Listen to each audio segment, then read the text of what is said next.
I've been training for the past 13 weeks and the something is in the someplace. So it's time to hop on a plane and head south. This is a Runna race recap of the half marathon at Houston 2025.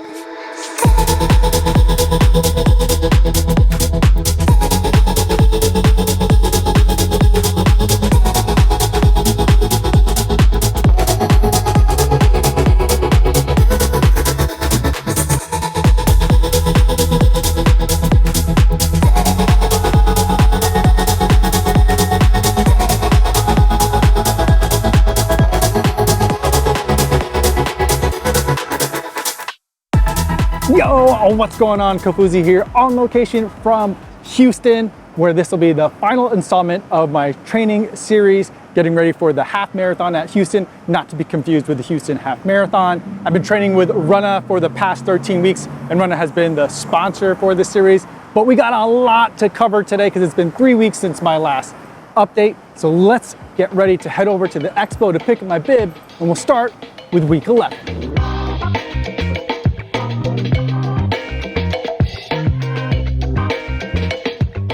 Monday was supposed to be an easy 6, but this was a run I would have to skip.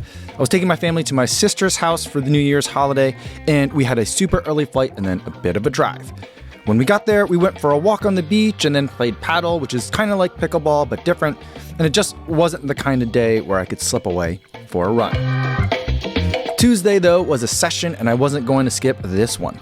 The workout was called Broken 600s.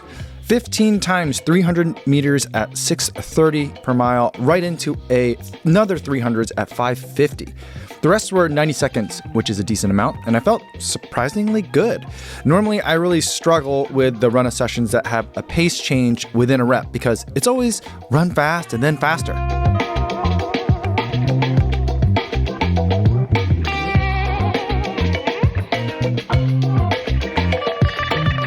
And these were definitely hard, but the 6:30 per mile parts were almost easy, I want to say.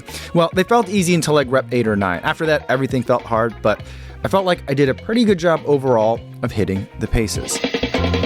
Wednesday was January 1st, and the night before, I actually made it past midnight. I think that makes it 2 years in a row now. The plan on New Year's Day called for 9.5 miles, but I moved things around in my schedule so I could do the shortest possible run of the week on that day. 5.5 miles easy running, and it was a great way to start the year. Thursday, we were in New York, and I had another session to run. This one was called Over Under Ks. This is a total of 10 kilometers of work, alternating between 1K a bit slower than half marathon race pace, and then 1K a bit faster than race pace. I hate these kinds of workouts because there's no recoveries. It just feels like such a big strain. I was underdressed for the cold as well, and it felt like I had a headwind the entire time. These workouts are tricky because it requires you to push on the quote-unquote rest kilometers harder than you'd want to, but I'm starting to see its value for half marathon training.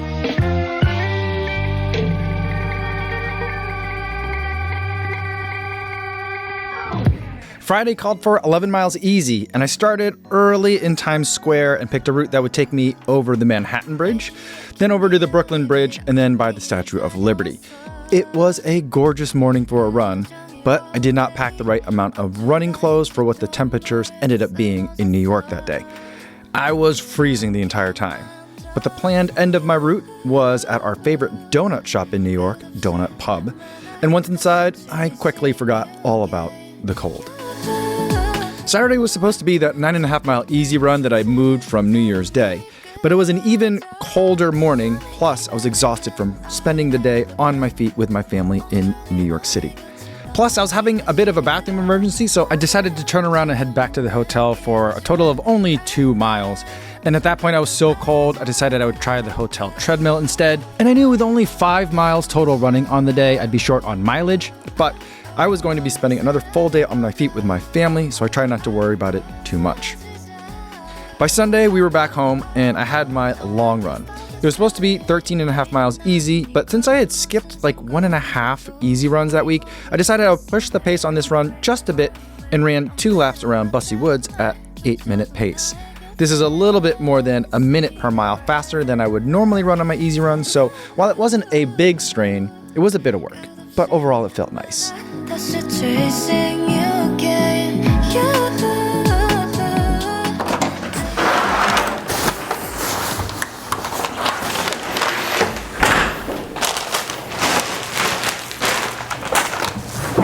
It is about 5 o'clock in the afternoon now. My goal was to get out of the expo relatively quickly, which I did, and then the rest of the evening I'm going to try and just relax. I got some tacos on my way in, so I'm in for the night. Maybe gonna get a little bit of work done, but basically just try to relax, rest up, get ready for the shakeout run tomorrow. But first we gotta talk about the start of the taper. With the end of week 11 going into week 12, that was going to be the last 2 weeks of this training plan, and the first 2 weeks were the 2 weeks of taper. So let's start with taper week 1, day 1. Normally Mondays are session days, but since we are now in the taper, I had just 8.5 miles easy. I don't think I looked at my watch a single time during this run, and I just went out at easy effort. I knew it would be a bit slower than normal to recover from the effort of the long run the day before, but that was fine with me. I enjoyed this run. Tuesday was a session day called Tempo 3K Repeats. 3 times 3K at 6:20 per mile. On paper, this seemed like it would be pretty easy, and by on paper, I think I mean that it sounds easy if you don't understand metric. Because when I think about these as being pretty close to 2-mile threshold repeats, it sounds as hard as it was.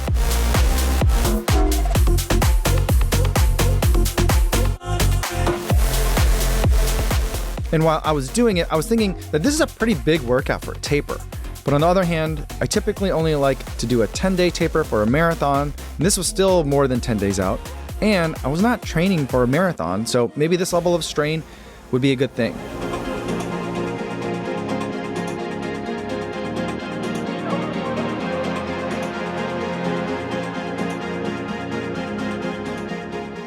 Wednesday's run was 8.5 miles easy.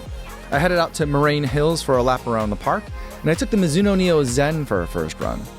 It was a nice shoe to have for this kind of easy running.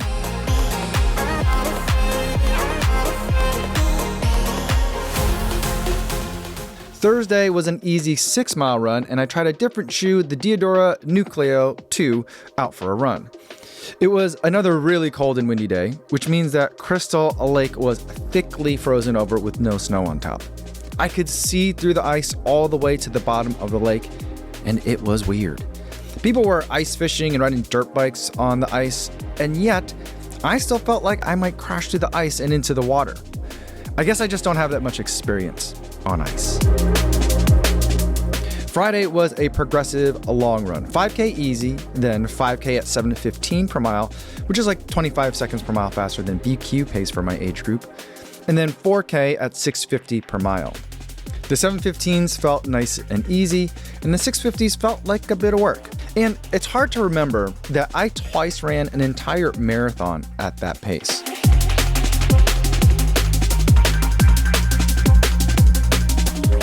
Saturday was a rest day, and I was supposed to do a strength workout, but I decided to skip it in the spirit of rest. And then Sunday was another workout, pyramid set. Now, I seriously messed up this workout. Runna automatically sends workouts to your watch, so all you have to do is run whatever your watch tells you to run. So it's really surprising that I was able to mess this up. But when this pyramid went from 400 meters to 600 meters to 800 meters to 1,000 meters, I thought that was the top of the pyramid, because after all, that's a lot of work. So when I then had to run 2 times 1200s at just shy of 5K race pace, that was a surprise. So I cut the first 1200 short out of confusion at about 1,000 meters. And then when I had to run a second 1200, I was super confused and ran it medium hard and again, just stopped at 1,000 meters, I guess out of protest. I then tried to get back on track with the back half of the period, both physically and mentally, but I was out of it. The workout was hard, too hard for 7 days out from my half marathon race, in my opinion, and Runna was not happy about my performance.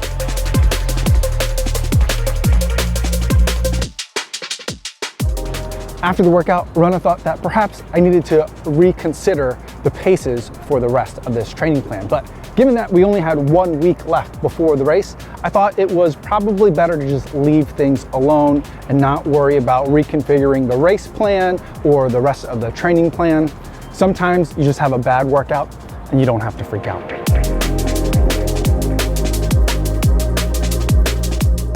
Monday of taper week 2, a race week, was really cold. Luckily, I had just 7 miles on the calendar. The wind made things really uncomfortable, and the first couple of miles were particularly unpleasant.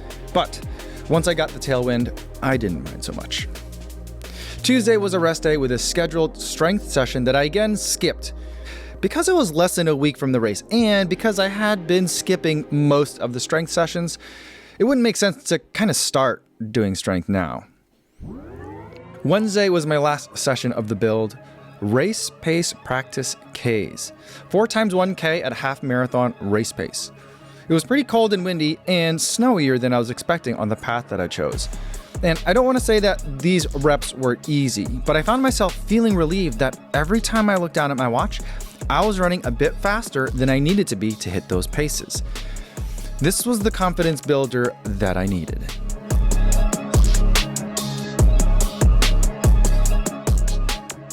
Thursday was a 5.5 mile recovery run that was nice and easy, but again, colder and snowier than I was expecting. And then Friday was a travel day. And other than travel, the only thing I did was go to the expo.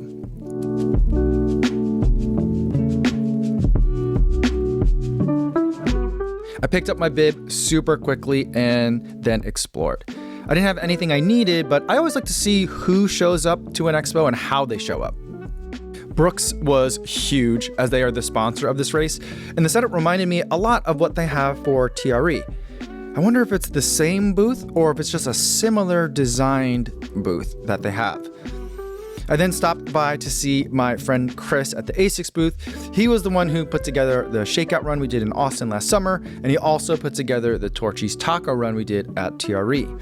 Hoka was right next door, and they were pretty quiet when I was there, but they did have the new Bondi 9 available on display and for purchase. Ultra and On were both there, but they really had small booths and were just slinging shoes, basically. And by the way, if you're the type of runner who only buys last year's shoes in order to save money, which is a great way to buy shoes, by the way, expos are probably one of the best ways to buy shoes that you don't have to worry about fakes.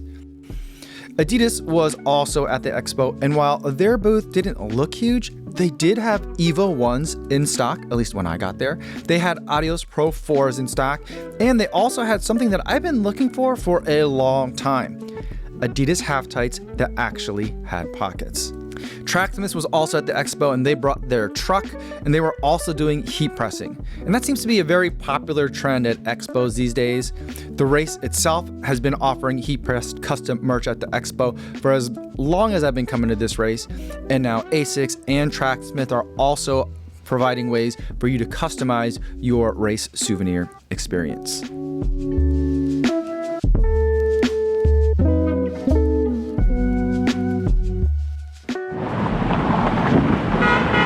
All right, guys, it is now a little bit before 10 a.m. on a Saturday. I'm about to head over to the Kahuzi Run Club shakeout.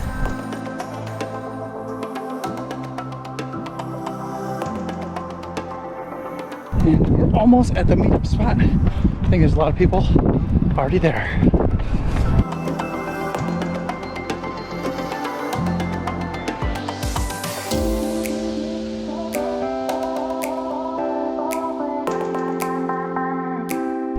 Good job, guys.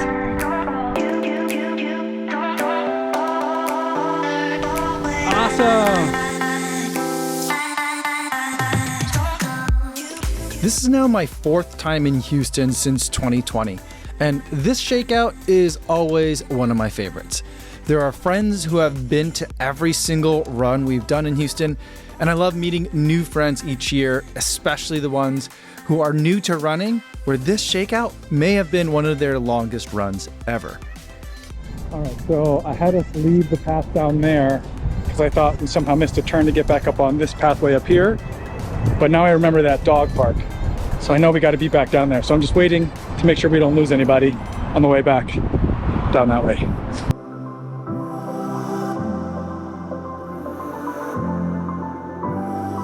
We had gorgeous weather for this kind of run, and the energy from this group was particularly uplifting. The hospitality in Houston runs deep. It really feels like home. Guys, What you do is there's one in Dallas. I got the king cake. This is the only time I ever eat king cake, you know?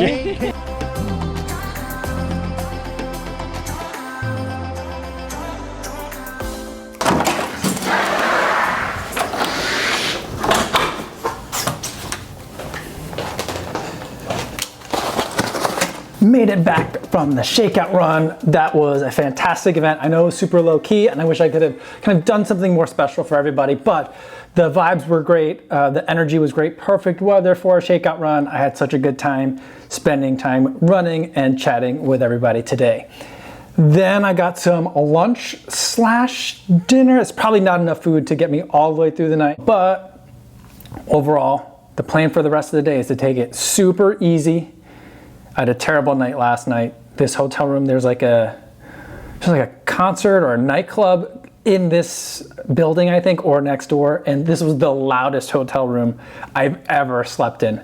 I had to put on my noise canceling headphones, the ones that I normally wear on the airplane, just to try and get some sleep, but hopefully it's not like that again tonight, but I think it's gonna be. But I'm gonna try to at least be off my feet and rested for the rest of the day. So I'm gonna eat, do my flat lay, and then just start mentally preparing to get ready for the race.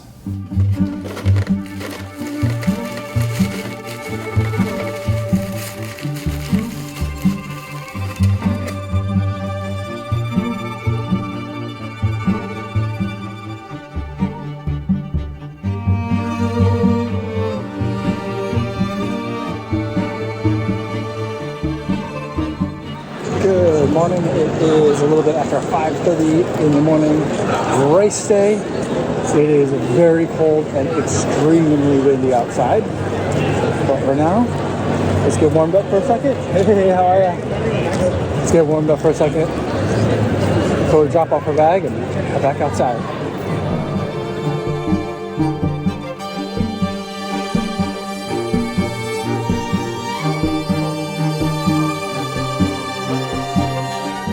With a 6:55 a.m. start, the corral I was in would close at 6:40, and I really don't like trying to get into my corral at the last minute, so I started my warm-up around 6. I jogged for about 15 minutes and then did a set of long-ish strides before I headed over to the corral. I was in Corral A, and all of the corrals are pretty big, so there was a long walk even once you got to the corral. I was planning on running 6:30 per mile for the race, and that put me right at the front of the corral, which makes me nervous because pretty much everyone from 125 to 70-minute half marathon runners and marathoners from sub 3 to about 240 were all jammed up in that little space up front. After the wheelchair and elite half marathon got sent out, everyone starts to move forward towards the starting line and the energy gets a bit tense. But soon, the gun goes off and we were off and running. I had enough room to get moving, but I still felt cramped, if that makes sense. It's still quite dark when this race starts, but there are floodlights that do their best to keep the ground visible. Most races, I feel like everyone goes out way too hard at the start, but today I felt like things were just right.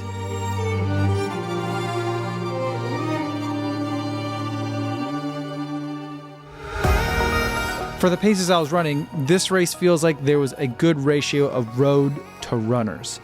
And the first few turns were easy to navigate, although you did have to pay attention to make sure you were running the tangents and not just following the curves of the road. I felt quite comfortable through the first 5K, but I also had a bit of anxiety about how much this level of effort would quickly turn to pain as the race wore on. Part of me was very briefly thinking about just stepping off the course. Nothing was wrong. I just wasn't fully in the mood to hurt. And sure, I was cold that morning. I had half tights, a singlet, arm sleeves, and gloves on, and in retrospect, I probably should have opted for a merino long sleeve instead. But overall, while wardrobe probably did have a negative effect, it wasn't a distraction at the time. Fortunately, I made some friends on the course and found some people to run with. I tried to ignore all the negative thoughts and just stay with the group. I chose the Puma Nitro Elite 3 to race in. It's a shoe I've been reaching for over and over for my toughest workouts of this build. And it treated me really well for this race. Lightweight, snappy, and fast. We crossed the first 5K marker at a watch time of 20:08, which is exactly what I ran last year for the same 5K. And around mile 4, I took my first gel. It was caffeinated and went down easy. Shortly after that, I took some Gatorade. I wasn't super excited about it, as the cold suppresses thirst, and I was worried that any spilled liquid would make me even colder. In the second 5K, there seemed to be a lot of surging and braking in the group. Paces were kind of all over the place. I tried not to look at my watch and focused on staying with the people I knew were trying to run a similar race as me. It felt like everyone was kind of getting away from me though, and I didn't want to let myself give up too soon. So I resolved to just stay with those people no matter what they were running. And the next 5K split was 19:54, which is a bit faster than what I wanted to be.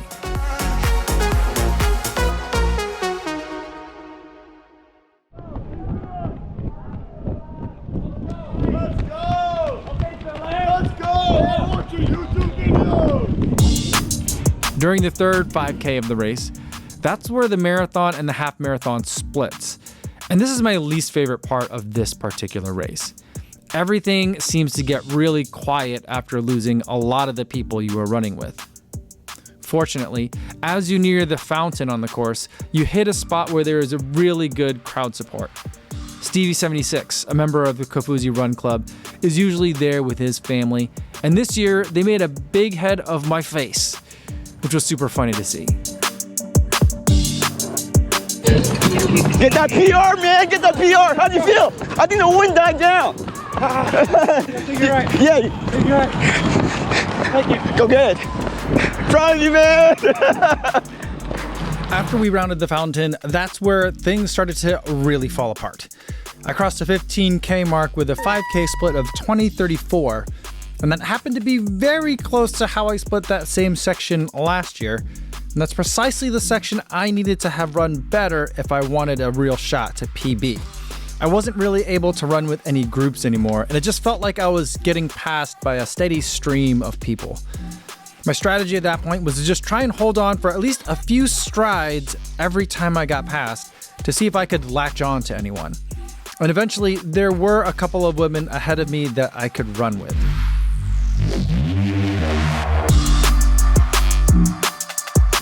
Mile 10 of the race ends with a downhill and turns onto Allen Parkway, a wide road that provides a nice surge of crowd support. This is where a lot of run clubs will set up their cheer stations, and as I ran through this street, I did some quick math to realize that I was not going to hit my goal time for this race. Now there's a little incline as you head back into downtown, but at the top, the Freaks Run Club is always there to give you a final boost of support. I tried to hold on to the effort and push through the burning fatigue at this point, and finally, we started making that final turn to see the finish line. I could feel my legs starting to go beneath me. It kind of felt like I was just falling over as I kept striding to the finish. And even though it felt out of control, I just kept going for no other reason than to catch myself from falling on my face.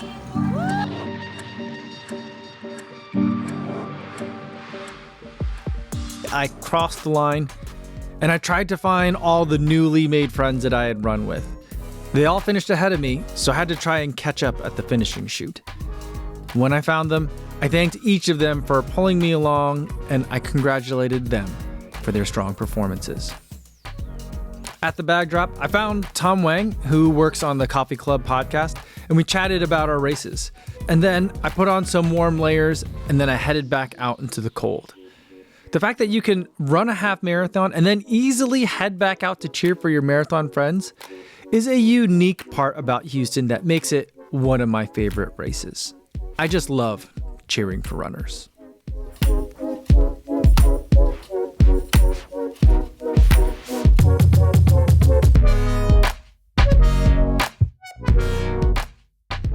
been about 5 days now since the race, and I'm feeling pretty good back home in Crystal Lake, although it has gotten seriously cold since I've returned. The last thing I want to talk about is the race result versus the race predictions. Now, I had predicted that I'd come in right around my PB that I set last year at Houston. I ran a 1:25.07. I was hoping to come in right around 125, hopefully 124.59. But I also did give myself a little bit of a range. I thought I could easily, depending on the day, the weather, how I was feeling, I could go a minute faster or slower. And coming in at a official time of 126.03, I'd say I was pretty darn close with my prediction. Now, Runna, on the other hand, had a different prediction for me, a little bit of a wider range. It thought I could run anywhere between 130 and as fast as 126. So technically it was a little bit more correct than I was, although it did give itself a bit of a bigger range. Now, when I started this whole thing, the one question that I really wanted to answer was whether an app like Runna could be rigorous enough for a runner who's been training and racing for years. And I have to say, this app certainly kicked my butt. It identified what my weaknesses were pretty early on, and it put me through the ringer. And in the process, I'd like to say that I got pretty fit. Now, if you want to try Runna for yourself, you can do that with code KOFUZI for 2 free weeks. I don't get any financial benefit or penalty whether you do or don't, but it's there if you want it.